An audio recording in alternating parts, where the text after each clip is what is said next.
Hi there, students. To coalesce. To coalesce, it means to come together as a single mass, as a single unit, as a single entity.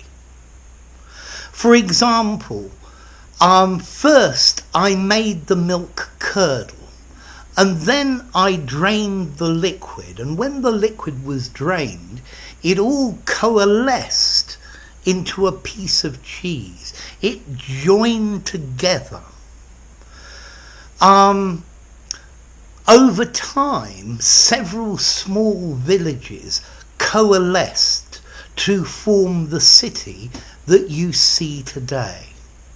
So to coalesce, to join together, to merge, to unify, to unite, to combine, to amalgamate, to fuse, okay?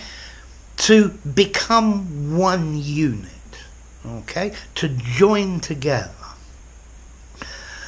The plan began to coalesce. Different bits of the plan were formulated, and they put all of the different bits of the plan together. The plan coalesced to make a general overall plan. Various philosophies coalesced into a religion. So they all became one religion. Or maybe in a coalition, political parties come together.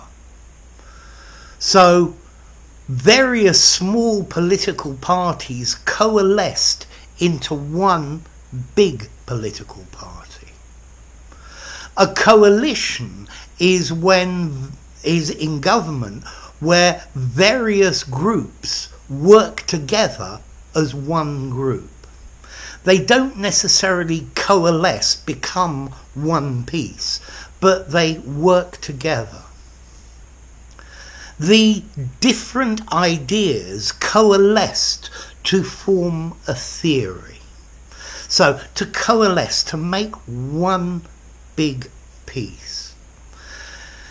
Let's see, this verb to coalesce comes from Latin. Co, together, okay, that's a good word, and alescere, to increase.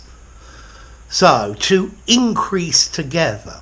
This alescere in Latin comes from alere, to nourish or to feed. So, coalesce, literally, to feed together. Okay, now what about formality? I think I'd give this verb to coalesce a 7 in formality. Coalesce. I don't think I would use this in an informal conversation in the pub. To join together, to unify, to combine, something like that. I think coalesce you should be using in semi-formal and formal places, okay? And notice as well, to coalesce is a regular verb. Coalesced, it has coalesced. So, to coalesce, to come together as one unit, or to join the different pieces together to make one thing. There you go. If you enjoyed the video, give it a rating, subscribe to my channel, and I'll see you soon. Bye for now. Coalesce.